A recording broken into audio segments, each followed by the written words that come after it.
मैं अपनी बात यहां से शुरू करूंगी।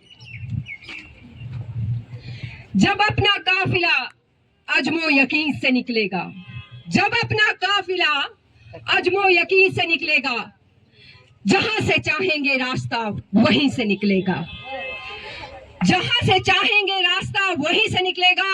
और जो बांटेगा रोशनी इस सरे जमी को, वो आफताब यहीं से निकलेगा, यहीं से निकलेगा। भारत माता की जय। भारत माता की जय। मेरी प्यारी बहनों और भाइयों, मेरी प्यारी बहनों और भाइयों, मैं सबसे पहले अपने शक्तिशाली, प्रगतिशील, धैर्यवान और महान देश का जय घोष करना चाहूंगी। मेरे साथ लगाएंगे आप जय घोष? तो बोलिए, भारत माता की जय, भारत माता की जय, वंदे मातरम। अब मैं सीधे अपनी बात पे आऊंगी। अब मैं सीधे अपनी बात पे आते हुए आतंकवाद के खिलाफ आऊंगी। आज हर इंसान को ये आवाज उठाने की जरूरत है। आज हर इंसान को ये आवाज उठाने की जरूरत है कि आतंकवाद इस देश से मिटाने की जरूरत है, कि आतंकवाद इस देश से पूरी तरह से मिटाने की जरूरत है। 22 अप्रैल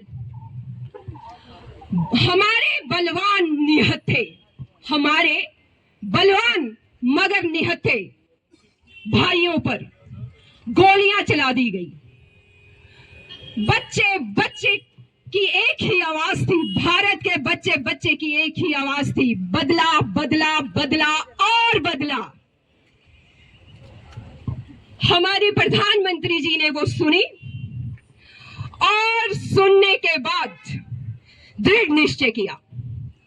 आपको पहले से ही पता होगा कि उनकी विल पावर कितनी स्ट्रांग है। आप पूरी तरह से जानते हो कि इसका बदला तो लेना ही था। तो मैं सबसे पहले अपने प्रधानमंत्री जी का शुक्रिया अदा करना चाहूंगी, जिन्होंने हमारी सेना को फ्री हैंड दिया, बिल्कुल फ्री हैंड। और इसके लिए मैं तालियां चाहूंगी, सबकी तालियां। और इसके बाद मैं धन्यवाद करना चाहूंगी अपने डिफेंस मिनिस्टर का और उनकी टीम का, उनकी प्लानिंग और स्ट्रेटजी के लिए, वो अप्रिशिएबल है। और उसके बाद मैं शुक्रिया अदा करना चाहूंगी अपनी 16 लाख सेना का। शुक्रिया ही नहीं, मैं उन्हें सल्यूट करना चाहूंगी, मैं उन्हें दिल से सल्यूट करती हूँ। और उसके बाद मैं शुक्रिया अदा करना चाहूंगी अपनी देश की जनता का, आप सबका।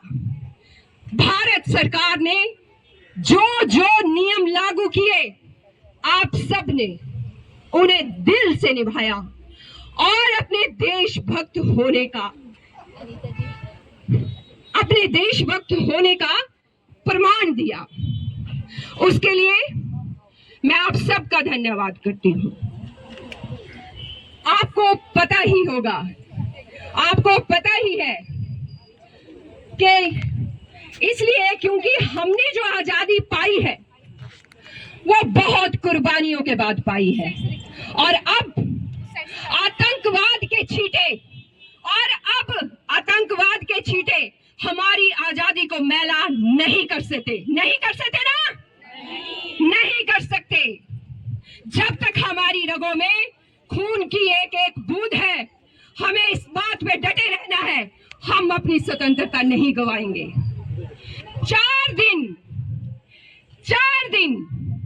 केवल 4 दिन में भारत ने विश्व को बता दिया कि ये 1947 का नहीं, ये 2025 का भारत है, मोदी जी का भारत है, 16 लाख सेना का भारत है, टेक्नोलॉजी का भारत है, शिक्षा प्रधान देश है। हमने तुम्हारी तरह कत्लेआम नहीं मचाया, हमने तुम्हारी तरह आतंकवाद नहीं सीखा, हमने किताबें पढ़ी, हमने टेक्नोलॉजी सीखी और आज हम उस स्तर पे खड़े हैं कि पाकिस्तान क्या, मैं तो उसका नाम तक लेना नहीं चाहती, दुश्मन देश, क्योंकि उसने अपना नाम भी बदनाम कर दिया है। पाकिस्तान में पाक शब्द का मतलब उसे पता नहीं है। पाक मतलब पवित्र, और पवित्रता शब्द उसके लिए बिल्कुल गलत है। जो सांप से लेकर के गाय भैंस तक खाता है वो काहे का पवित्र है, वो काहे का पवित्र है। और पूरे विश्व ने 4 दिन में ये जान लिया कि भारत देश के पास कैसी कैसी टेक्नोलॉजी है और कैसे कैसे वो आगे बढ़ चुका है। अब शायद ही किसी भी इंसान की, पाकिस्तान के आतंकवादियों की, भारत की तरफ, इंसान की तरफ तो क्या, जानवर और पेड़ पौधों की तरफ देखने की हिम्मत भी ना हो। क्यों नहीं होगी ना? और ये इसका बदला मोदी जी की जुबानी दिया जाएगा, मिट्टी में मिला दिया जाएगा, मिट्टी में, मिट्टी में। चलो, इसके लिए तो हमारे प्रधानमंत्री जी और हमारी सेना इस तरह की बुराइयों को खत्म करने के लिए पूरी तरह से सक्षम है।